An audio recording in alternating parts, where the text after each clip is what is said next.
ക്രൈസ്തവ സഭാചരിത്രത്തിലെ ആദ്യത്തെ സാർവത്രിക സൂനഹദോസായ നിക്യ സൂനഹദോസിന്റെ 1700ാമത് വാർഷിക സ്മരണകളിൽ ആഗോള ക്രൈസ്തവർ AD 325 മെയ് 20-ന് അന്നൊരു ക്രൈസ്തവ രാജ്യമായിരുന്ന ഇന്നത്തെ തുർക്കിയിലെ ഏഷ്യ മൈനറിലെ നിക്കായിൽ കോൺസ്റ്റന്റൈൻ ചക്രവർത്തിയാണ് സൂനഹദോസ് വിളിച്ചുകൂട്ടിയത്.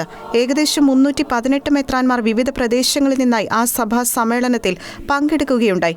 പേർഷ്യയുടെയും ഇന്ത്യയുടെയും മാർ യോഹന്നാനും സൂനഹദോസിന്റെ പ്രമാണരേഖയിൽ ഒപ്പുവെച്ചിട്ടുണ്ട്. മെത്രാൻമാർക്ക് എത്തിച്ചേരുന്നതിനുള്ള സൗകര്യത്തിനു വേണ്ടിയാണ് നിക്ക പട്ടണം വേദിയെ തിരഞ്ഞെടുത്തത്. രണ്ടാം നിക്ക സൂനഹദോസ് AD 787-ൽ ഏഥൻസിലെ ഐറിയൻ ചക്രവർത്തിയാണ് വിളിച്ചു ചേർത്തത്. ക്രൈസ്തവ സഭയുടെ അടിസ്ഥാന വിശ്വാസ പ്രമാണം നിർവചിച്ച് ക്രമപ്പെടുത്തിയത് ഒന്നാം നിക്ക സൂനഹദോസിലാണ്. ഈശോ മിശിഹ സാധിച്ച രക്ഷ, പരിശുദ്ധ ത്രിത്വം, ക്രൈസ്തവരുടെ വിശ്വാസൈക്യം, ഏക മാമോദീസ മുതലായവ നിർവചിച്ച ഈ സൂനഹദോസ് ക്രമപ്പെടുത്തിയ വിശ്വാസ പ്രമാണം തലമുറകളായി ഇന്നും ക്രൈസ്തവർ ഏറ്റുപറയുകയും ചെയ്യുന്നു. എല്ലാ ക്രൈസ്തവ സഭാ വിഭാഗങ്ങളും അംഗീകരിക്കുന്ന ആദ്യത്തെ 7 സാർവത്രിക സൂനഹദോസുകളിൽ പ്രധാനപ്പെട്ടവയാണ് നിക്ക സൂനഹദോസുകൾ.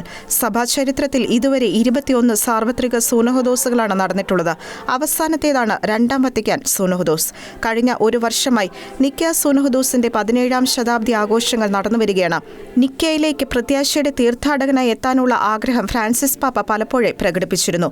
കോൺസ്റ്റാന്റിനോപ്പിളിലെ എക്യുമെനിക്കൽ പാത്രിയാർക്കീസ് ബർത്തലോമിയോ ഒന്നാമനും നിക്ക സൂനഹദോസിന്റെ 1700ാം വാർഷികത്തോടനുബന്ധിച്ച് 2025 മെയ് മാസത്തിൽ തുർക്കിയിലെ നിക്കയിൽ ഒന്നിച്ചു ചേരാനുള്ള സന്നദ്ധത അറിയിക്കുകയും ചെയ്തിരുന്നു. ഫ്രാൻസിസ് പാപ്പയുടെ നിര്യാണശേഷം ലെയോ പാപ്പയും ഈ ആഗ്രഹം പങ്കുവച്ചിട്ടുണ്ട്. International desk, Shekinah news.